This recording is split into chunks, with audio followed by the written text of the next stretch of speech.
All right, well, Ohio State just won the college football championship. I don't know if you guys saw that. That probably makes Duck fans feel a little better. Well, the Ducks won a national championship, too, the Wolf Rating Championship, remember? Yeah, I do remember that.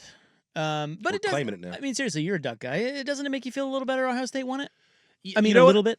Meringue was asking me about this, too. I'm the kind of person that once my team's out, I don't really care about how you justify, oh, it's better for the Ducks because this team, like, I don't like to play that game like, we're out, we didn't win.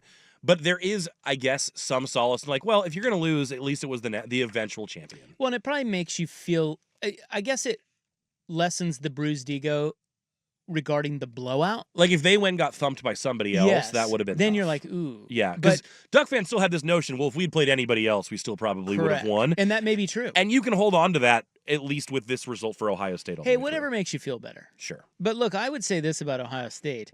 This team, when we look back in 10 years, this team is going to be a wow roster.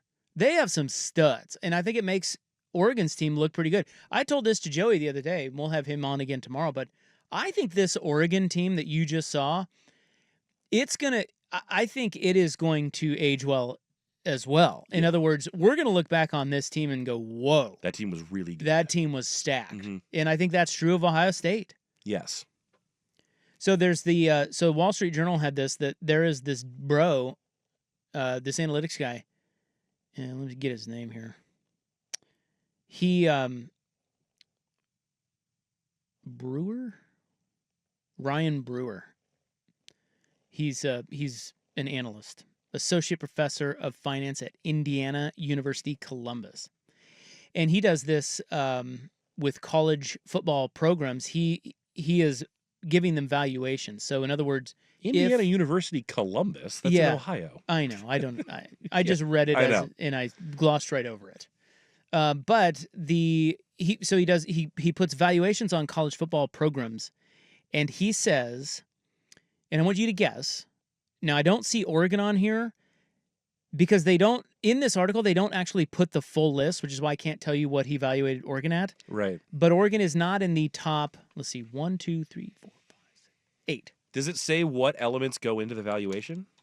Because, like, it's tough. Like, I feel like so often people have been saying this year, oh, Ohio State's $20 million roster. Like, when you say the whole program, you mean the facilities and all of the media stuff that comes with it and all of that? Like, the whole He looks at top line revenues, growth, and drivers of cash flow, and makes projections about the sustainability of the operation, just as he would with any business. Okay.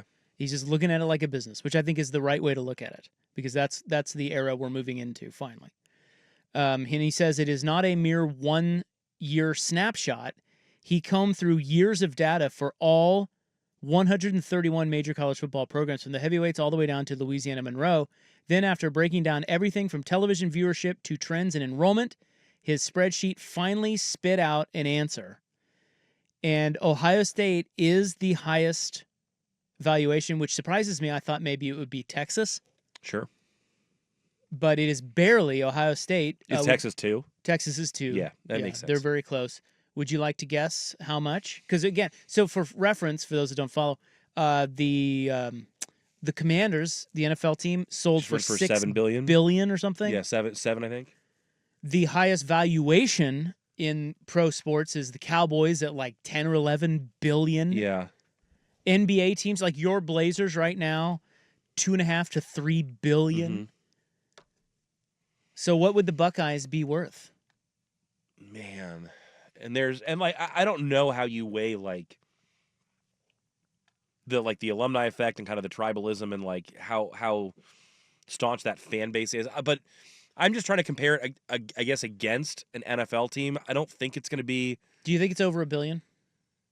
That's kind of where I'm circling. Is like right in that range. It's like it's not going to be $8 billion, but if you told me it was $1 billion or $2 billion, I wouldn't be surprised. The answer is $2.2 billion. $1.96 billion. Okay, not bad. Very close. Yeah. So these college programs are worth, and by the way, this is just football, because if you add in all the other sports, you're losing a bunch of money. So this is just football. But these college football programs are worth, some of them are worth as much as professional sports franchises. And that's and they get the eyeballs, So Texas is number 2. So it was Ohio State 1.96, Texas 1.9 billion, and then Michigan at 1.66 billion. Those are the top 3. And then following that, 6 other programs: Georgia, Notre Dame, LSU, Penn State, Tennessee, and Texas A&M. Those were the only ones over $1 billion. I buy that for all of those. Yeah, that all sounds right. Is there a program? If I told you, if I made you say, well, what is the program most likely to be over $1 billion that's not on that list? What would you say? Might be Oregon. Yeah, give me the list again. Okay, so these are over $1 billion: Right. Ohio State, Texas, Michigan, Georgia, Notre Dame, LSU, Penn State, Tennessee, and Texas A&M. Yeah, I would also say Alabama is the other one. Or Florida. Yeah, Florida too. But I'm thinking about the recent championships and just how big they have become in just the landscape of college football. I would think that Alabama's $1 billion program too. Yeah, well, they're not. How about that? You little bitch. It's on my program. So next year, of course, schools will be allowed to pay their athletes. What is it, like $20 million a year or something? And so this guy is saying, this Brewer guy, he is expecting athletic departments to tighten their belts in a lot of different areas. Coaching staff salaries that ballooned, that's going to be corrected.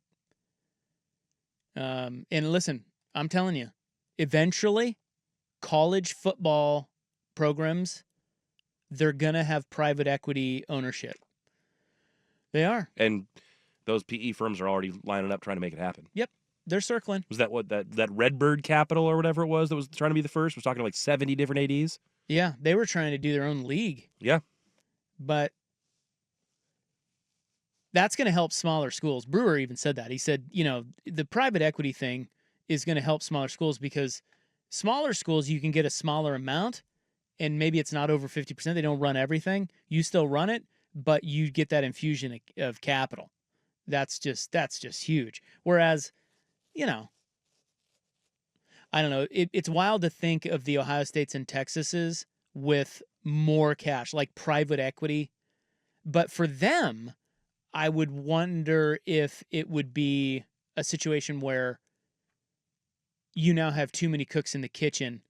And when you get that big a capital for those big programs, if the downside isn't way worse than for the smaller schools where it's a smaller number and you still run your operation. You know what I'm saying? If Ohio State turns over its operation to private equity, who knows what happens to that program? And that's just the thing is like there may be bigger money that's out there wanting to be involved, but then does the shape of everything that we know start to change? But then if you're a smaller school like a Washington State, private equity helps you immensely. You still run it like, in its current form, and they have input, of course, but you get that cash. It's like a win-win. Whereas I think the bigger ones, it's like Phil Knight. I mean, Oregon already has an owner basically with Phil Knight. So what's the difference? Not that much of a difference. That's what's coming. All right. What's next, you ask? Oh, I know. We haven't talked about the best part of the Ohio State-Notre Dame game. And it didn't even happen during the game. We haven't talked about it yet. I don't know if I know what you're talking about. Well, you're going to find out next on The Fan. It's time for a Ducks Report, the inside story on Oregon athletics. Brought to you by Mods PDX. The future of building is here. Well, no audio for you here, but the Oregon Ducks and Dan Lanning doing some heavy recruiting this weekend. They've got 2 5-stars in visiting this weekend. They have the nation's #1 safety and the nation's #1 linebacker both visiting. One's from Louisiana, the other's from Georgia. And these are not transfer. These are high school kids. Yeah, high school. Yeah. Right. So we got the #1 player in the entire state of Georgia and the #1 player in the state of Louisiana as well. All right. Mods PDX, the future of building is here. Yeah. The home of dirt and spray. I'm curious your read on Oregon going into next year.